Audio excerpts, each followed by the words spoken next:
당내 비주류였던 이시바 시게루가 자민당 신임 총재에 당선됐습니다. 손꼽히는 안보 전문가라 일본의 안보 방위 전략에 변화가 있을 거란 전망입니다. 네, 관련 내용 아산정책연구원의 최은미 연구위원과 이야기 나눠보겠습니다. 어서 오십시오. 안녕하십니까? 안녕하세요. 예, 이시바 시게루 사전 5기 끝에 자민당 총재로 당선이 됐습니다. 워낙 비주류가 반란에 성공했다라는 말들이 많아서 일본 전문가이신 연구위원께서는 어느 정도 예상을 했었던 겁니까? 어떻습니까? 이번 일본 자민당 총재 선거는 굉장히 흥미진진했고 정말 마지막까지도 누가 될지 알 수 없었던 상황이어서 저도 계속 숨죽이면서 봤는데 매우 놀라운 결과였습니다. 그러면 아무래도 비주류라는 이야기도 많고 사전 5기 이런 얘기들 많으니까 어떤 인물인지를 좀 설명해 주실까요? 네, 한국에는 많이 알려져 있지는 않은 인물이긴 한데요. 좀 제가 나눠서 설명드려야 될 것 같아요. 정치가로서는 이제 38년에 12선 베테랑 국회의원이고요. 그리고 세습위원이고요. 자기 아버지의 뒤를 이어서 정치를 하고 있고 다나카 가쿠에이 전 총리의 추천으로 정계에 입문을 했습니다. 도토리현을 지역구로 가지고 있고 경력으로 보면 방위 대신, 농림수산 대신, 그리고 지방창생 담당 대신 이런 걸 했고요. 자민당 내에서는 반아베, 그리고 비주류, 그리고 자민당의 쓴소리를 많이 하는 사람으로 좀 알려져 있고 93년도에 자민당을 탈당을 했다가 97년도에 복당을 한 이력이 있습니다. 그래서 이 부분을 좀 부정적으로 보는 사람들도 있고요. 일반인들 사이에서는 국민적 지지도가 상당히 높아서 다음 차기 총리로 누가 될 것 같냐, 누가 가장 적절하냐라고 할 때 항상 상위권에 위치했던 인물이었습니다. 예, 그렇군요. 그럼에도 이시바 정권의 안정성에 있어서는 또 눈길이 가기도 하는데 앞으로 좀 기용을 하겠다, 요직에 앉히겠다라고 나온 인물들의 면면을 보면 이런 부분을 좀 고려하고 있다가 느껴지기도 하거든요. 어떻습니까? 이제 안정성의 얘기가 나오는 부분을 보면 이제 왜 그러냐 하면 이시바가 신총재가 어떻게 왜 당선이 됐는지를 살펴봐야 될 것 같은데요. 네. 크게 이제 세 가지 이유를 생각을 합니다. 첫 번째는 이제 3파전이라고 우리가 불렀는데 고이즈미 전 환경 대신과 다카이치 사나의 경제 안보 담당 대신 이 두 사람이 뒤로 갈수록 조금 이제 그러니까 상대적으로 이시바를 좀 더 지지하게 됐다라고 보시면 될 것 같아요. 고이즈미 같은 경우에는 너무 아직은 준비가 덜 됐다라고 하는 의견들이 많았고 다카이치는 너무 이제 오른쪽으로 가다 보니 여기에 대한 우려의 목소리가 높았습니다. 그래서 소극적 지지라고 볼 수 있을 것 같고요. 그리고 또 하나는 이제 선거가 다가오죠. 일본에서는 자민당 총재 선거가 끝나고 나면 중의원 선거, 참의원 선거를 하게 되는데 그러면 이제 중도파, 무당파 이런 사람들을 흡수할 수 있어야 하는데 너무 강경 성향의 이 다카이치 사나이 같은 경우에는 그러한 선거에서 이길 수 없을 거라고 하는 우려가 좀 있었던 거죠. 네. 그리고 마지막은 결국에는 이제 파벌 문제인데 파벌이 해체됐다라고는 하지만 결국에 마지막에는 그 중진급들이 많이 움직였던 거죠. 그 상황에서 이제 기시다 총리 같은 사람들이 마지막에 캐스팅 보트가 됐다고 저는 보고 있고요. 그러다 보니 이제 선거 결과를 봤더니 물론 우리는 이제 결선을 보니까 이겼지만 1차 투표에 의원 투표를 봐야 되거든요. 전체 368표 중에 의원들의 표가 46표밖에 되지 않았어요. 그 얘기는 이시바에 대한 강력한 지지는 아니었다라는 얘기거든요. 그러면 결선을 통해서 이시바가 신총재로서 당선은 됐지만 앞으로 정권을 운영하는 데 있어서 자신의 뜻을 따라올 사람들이 많지 않을 수도 있다라는 거고 결국에는 그러면 앞으로 이제 내각 구성을 할 거고 총리로 지명이 된 다음에 그리고 당내의 주요 포스트를 누구를 앉히느냐를 봐야 될 텐데 선거에서 굉장히 치열하게 싸웠던 사람들을 전략적으로 앉히는 방법이 하나 있을 거고요. 네. 이거는 어느 정권이나 마찬가지인 것 같아요. 그리고 정책적인 측면에서 내각 구성을 할 때 본인과 생각이 비슷한 사람들을 기용을 하겠죠. 외교 안보도 마찬가지고 지금 스가 전 총리 같은 경우는 내각은 아니고 자민당 내에 가장 중요한 포스트라고 할 수 있는 부총재로 이제 취임을 하고 있는 상황이고요. 이런 걸 보면 자신을 지지해 줄 수 있는 사람들을 이제 전면으로 배치를 하겠다라고 볼 수 있을 것 같습니다. 예, 정말 정치는 생물이라고 하는데 이번에도 예상하지 못한 결과들이 나왔습니다. 그래서 이시바 총재가 어떤 생각을 하고 어떤 주장을 하는가 좀 보면 방위통, 안보 덕후라고도 좀 칭해지기도 하고 아시아판 나토 창설, 미국과 핵 공유, 그리고 일본 내 핵 반입이 필요하다 이런 주장을 하고 있습니다. 네, 이거는 사실 이시바 그 전 간사장 그리고 예. 뭐 방위 대신을 할 동안에 지속적으로 얘기를 했던 부분이고요. 어떻게 보면 자기의 지론이라고 볼 수 있습니다. 안보 전문가로서 이 일본이 처해 있는 국내외적 상황을 계속 생각을 했었고 그 상황 속에서 굉장히 일본이 뭐랄까 이제 미국이 계속해서 자기들을 지켜주지 않을 수도 있다. 그러면 스스로 힘을 가져야 된다라는 아주 이제 뭐 아주 심플하게 얘기하면 이런 논리인데 그 속에서 이제 앞으로 일본에서 이제 지금 사실 주요하게 얘기하고 있는 거는 미일 지휘 협정에 대한 얘기가 좀 있고요. 그리고 아시아판 나토를 창설해야 된다라고 하는 거는 뭐 이제 이 부분은 사실은 이 지역의 집단 안보 체제를 만들어야 된다라는 건데요. 그 속에서 사실은 선거 기간 동안에 핵 얘기를 굉장히 강하게 하지는 않았는데 이제 여러 가지 뭐 언론 기고라든지 이걸 통해서 어제 오늘에서 계속 얘기가 나오고 있는 것 같아요. 근데 비핵 3원 측에 이제 좀 비핵 3원 측이라고 하는 거는 일본의 과거 역사 때문에 핵을 가지지도 않고 그리고 만들지도 않고 반입하지도 않는다라는 그렇죠. 원칙을 계속 지켜왔던 건데 이 부분을 논의조차 할 수 없는 현실에 대한 어떤 그 이시바 신 총재의 개탄이라고 해야 될까요? 이거에 대해서 일본 내에서는 거의 터부시화되어 있어서 논의조차 못하는 거는 이상하지 않냐? 왜 우리가 이렇게 할 수 없는가에 대해서 논의를 해야 된다라고 하는 입장인 거고요.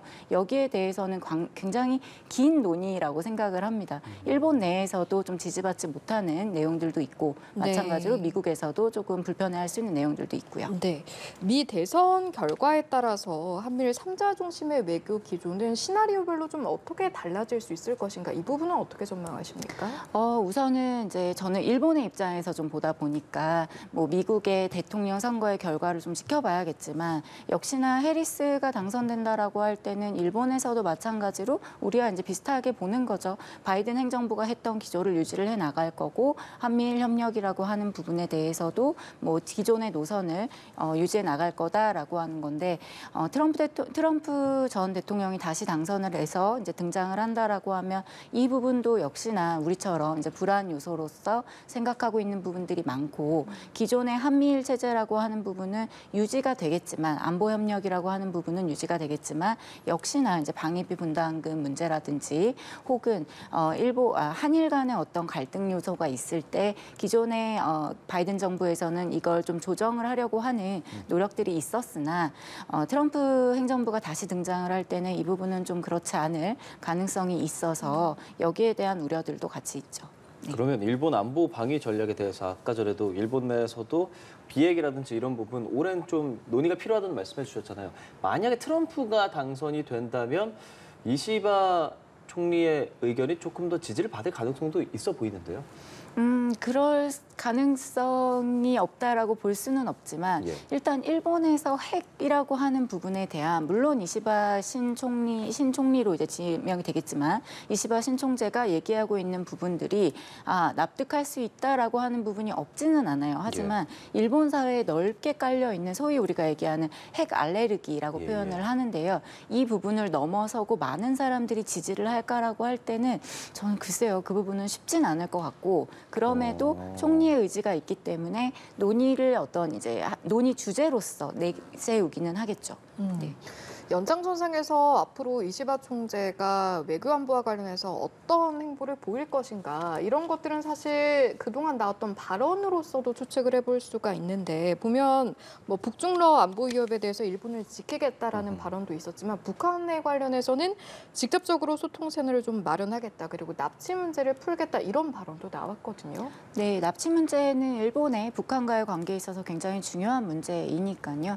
이런 이제 스탠스를 보이고 있는 거고 일본과의 그러니까 북일 관계에 있어서 지금까지의 모습을 보면 사실은 굉장히 수면 하에서 진행이 되고 있고 어떻게 돌아가고 있는지 뭐 일본의 외무성도 잘 모르고 이런 것들이 있는 거죠. 거기에 대한 문제의식을 이야기를 하는 거고 조금 더 투명하게 많은 사람들이 알 수 있도록 진행을 해야 된다라는 취지에서 이야기를 한 걸로 알고 있고요. 다만 이제 이러한 부분은 어디까지나 북한이 이제 일본과의 그런 협의 협상에 나와서 논의할 수 있다라는 전제가 깔리는데 지금 보여주는 모습들은 일본의 북한에 대한 굉장히 위협 인식 그리고 적대 인식 이 부분을 막기 위한 어떤 집단 안보 체제를 얘기하고 있기 때문에 이게 실현이 될 수 있을지는 좀 또 다른 논의일 것 같습니다. 네, 이시바의 또 공약들 중에서는 뭐 일본 자위대 관련한 이야기들 보면 국내에서는 그러니까 일본에서는 최대 능력을 발휘하는 훈련을 할 수 없기 때문에 미국령인 괌에서 뭐 주둔을 해야 된다 이런 류의 발언들을 하는데 우리나라 입장에서는 또 주목할 만한 발언들이지 않겠습니까? 네, 그렇습니다. 우선 이제 자위대 헌법 명기라고 하는 부분은 이시바의 공약이라기보다는 자민당의 수건 사업이라고 보는 게 맞는 것 같고요. 그래요? 네, 이번에 9명 후보들 모두 이런 얘기를 했기 때문에 이시바가 됐기 때문에 이 부분이 더 문제가 된다라고 보기는 좀 어려울 것 같습니다. 하지만 자위대의 어떤 중요성에 대해서는 굉장히 많이 얘기를 하거든요. 자위대의 어떤 명예 그리고 자위대에 소속되어 있던 그 자위대원들 이 사람들이 퇴임한 이후에 어떤 일을 할 수 있을지 국가가 조금 더 명예롭게 해야 된다. 뭐 이 사람들을 인정해줘야 된다. 이런 얘기들을 하면서 나오는 그런 맥락이라고 볼 수 있을 것 같고요. 예. 다만 이제 자위대 헌법 명기라고 하는 거는 우리가 일본의 헌법이 바뀌는 거에 대해서 사실 우리가 관여할 수 있는 권리는 없지만 이 부분이 어떤 여파를 가져올지에 대한 주변국의 우려라는 게 있기 때문에 이 부분을 이시바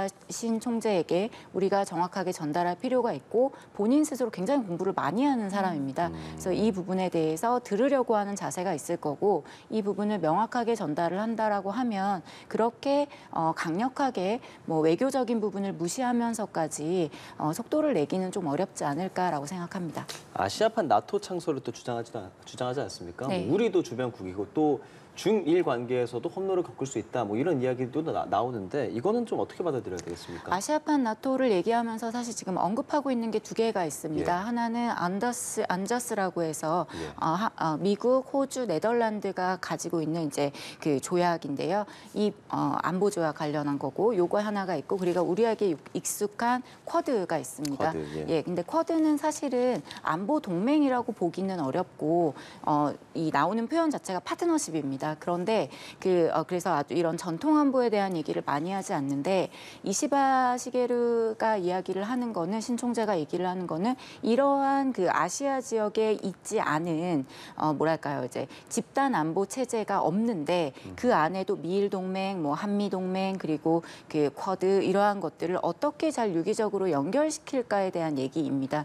그래서 이렇게 사실 논의만 들을 때는 납득이 되는 부분도 있어요. 근데 이 부분을 만약에 쿼드라고 하는 부분을 안보 동맹으로 발전을 시킨다라고 할 때 한국한테도 미치는 영향이 없을 수 없기 때문에 그렇죠. 네, 당연히 우리가 주목해 봐야 될 부분인데 여기에 대해서 미국의 반응이 긍정적이지는 않은 걸로 알고 있습니다. 네, 한일 관계에 있어서는 앞으로 일본과 우리나라가 어떤 관계를 맺어갈까 이런 것들은 이시바 총재가 과거에 했던 발언 중에 위안부 문제는 납득할 때까지 사죄를 해야 한다 이런 발언들이 또 있기 때문에 기대감이 깃들어 있는 부분도 있습니다. 하지만 또 현실적인 문제들도 걸려 있을 거고요. 앞으로 한일 관계 어떻게 예상하십니까? 네, 우선 그 9명의 후보들 가운데 예. 그래도 한국이 들었을 때 우리의 입장을 조금 더 이해하는 발언을 한 사람은 이시바가 맞고 그래서 이시바 신총재가 총재로서 당선이 된 거는 매우 긍정적으로 평가를 합니다. 예. 다만 이제 우리가 좀 주의해야 할 게 있는 게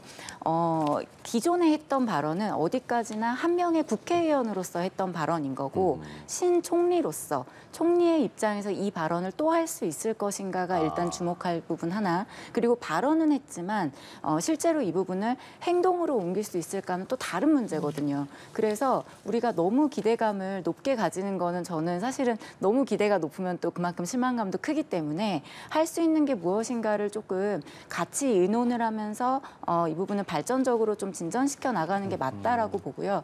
마지막으로 좀 드리고 싶은 말씀은 이시바 신총리가 되는 이제 이시바는 그 굉장히 정책통이고 전공법으로 가야 될 것 같습니다. 그래서 주변에서 이렇게 가는 것보다는 본인이 이해하고 본인의 이해하에 신념을 가지고 추진하는 사람이기 때문에 어떻게 보면 이상적인 정치가이기도 해요. 이상가로서 얘기하는 깊은 논의를 할 수 있는 그런 차원에서 제대로 된 우리의 정책통들이 함께 일본과 논의를 하면서 정말 이상적인 정치 그리고 외교를 만들어가기를 바랍니다. 알겠습니다. 자민당 신임 총재에 당선된 이시바 시게루 어떤 인물인지 또 우리에겐 어떤 영향을 줄지까지 최은미 아산정책연구원 연구위원과 함께 이야기 나눠봤습니다. 고맙습니다. 고맙습니다. 감사합니다.